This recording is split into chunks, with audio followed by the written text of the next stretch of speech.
এবার আমাদের গন্তব্য রাঁচি নেতারহাট। আমাদের ট্রেন রাত 10টায় ক্রিয়াযোগা এক্সপ্রেস, তাই আমরা সন্ধ্যা 6টার সময় দমদম স্টেশন থেকে মেট্রোতে করে হাওড়া যাওয়ার জন্য রওনা দিলাম।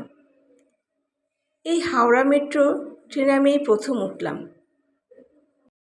দমদম থেকে স্প্লানেটে আসলাম, স্প্লানেট থেকে আমরা মেট্রো করে হাওড়া চলে আসলাম। 8টার মধ্যে আমরা হাওড়ায় পৌঁছে গেলাম এবং 8:30তেই আমাদের ট্রেন দিয়ে দিল। আমাদের ট্রেন ছিল 9:30টার সময় ক্রিয়াযোগা এক্সপ্রেস। যথারীতি আমরা আমাদের নির্দিষ্ট আসনে বসলাম এবং সঠিক সময়ে ট্রেনটি ছাড়ল। কিন্তু গোল বাঁধল পৌঁছানোতে। প্রায় 4 থেকে 4.5 ঘন্টার উপরে ট্রেন লেট। 5:40-এ যে ট্রেন পৌঁছানোর কথা সে ট্রেন পৌঁছলো গিয়ে পরের দিন প্রায় 9:30-10টার সময়। এই যে আমাদের ট্রেন লেট হওয়ার জন্য আমরা এই প্রাকৃতিক শোভাটা কিন্তু দেখতে পেয়েছি। কি সুন্দর মৌরি স্টেশনে ইঞ্জিন চেঞ্জ হওয়ার পর যে পথটা গেছে, অপূর্ব। আমার সেই ভাইজা কাকুর কথা মনে পড়ে যাচ্ছিল।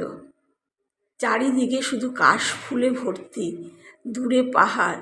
এই দৃশ্যটা আমাদের যে ট্রেনটা লেট করেছে সেই দুঃখটা অনেকটাই ভুলিয়ে দিয়েছে। আর রাস্তাটাও অপূর্ব সুন্দর, বেঁকে বেঁকে পাহাড়ের পাশ থেকে আমাদের রাঁচি স্টেশনে পৌঁছে দিল। দেখুন কত সুন্দর কাশফুল ফুটেছে। অবশ্য আমরা পরেও নেতারহাট থেকে ফেরার পথে কাশফুল পেয়েছি, তবে এখানকার কাশফুল দেখার মতন। অপূর্ব সুন্দর দৃশ্য দেখতে দেখতে আমরা রাঁচি স্টেশনে পৌঁছে গেলাম।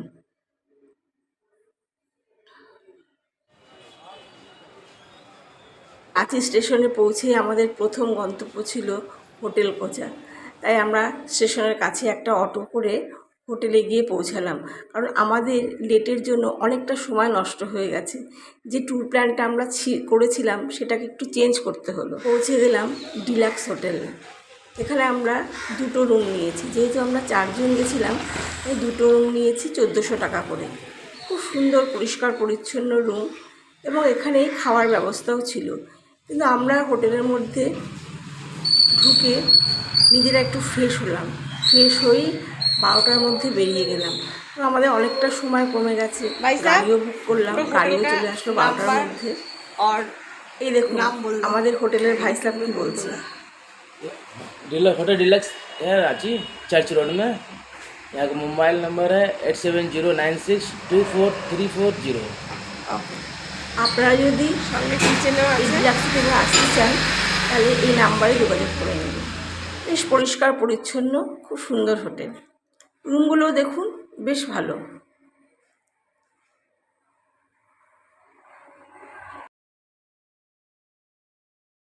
অসম ফলস আর নেতারহাট। কিন্তু যাওয়ার পথে ড্রাইভার ভাই একটা সুন্দর শিব মন্দির আমাদের দেখিয়েছে। উনি বলছেন যে এটি নাকি রাঁচির সবথেকে বৃহত্তম শিব মন্দির। দেখুন আমাদের গাড়ি চলে এসেছে, আমরাও রেডি। চলে এসেছি শিব মন্দির।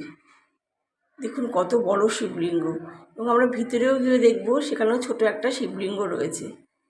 যাক, আমরা এই শিব মন্দির দর্শন করে চলে গেলাম দশম ফলস। দশম ফলসে বেশি সিঁড়ি নামতে হয় না, অল্পই সিঁড়ি।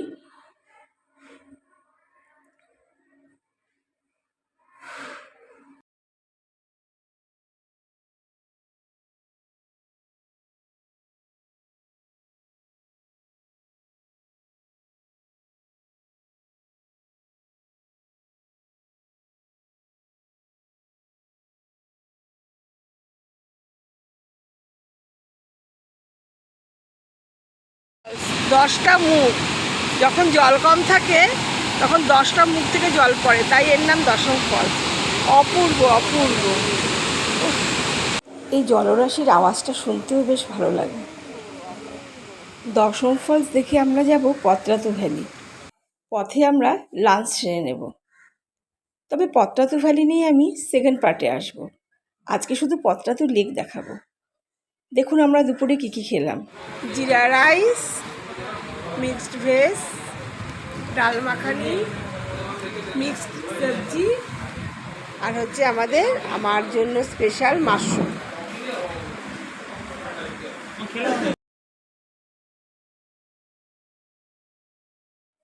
লাঞ্চের পর আমরা চলে গেলাম পদ্মাতু লেকে। আজকের ভিডিওটা আমি পদ্মাতু লেকেই শেষ করব।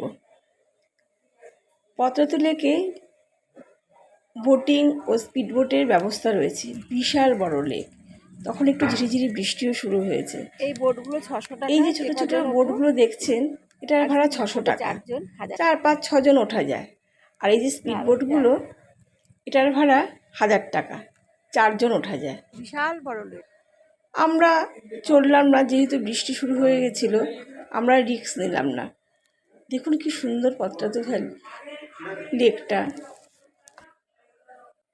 পদ্মাতু লেক থেকে বেরিয়ে আমরা পদ্মাতু ভ্যালি যাবার পথে পড়ল মেন্টাল হসপিটাল, যেটা এশিয়ার মধ্যে সবথেকে বৃহত্তম।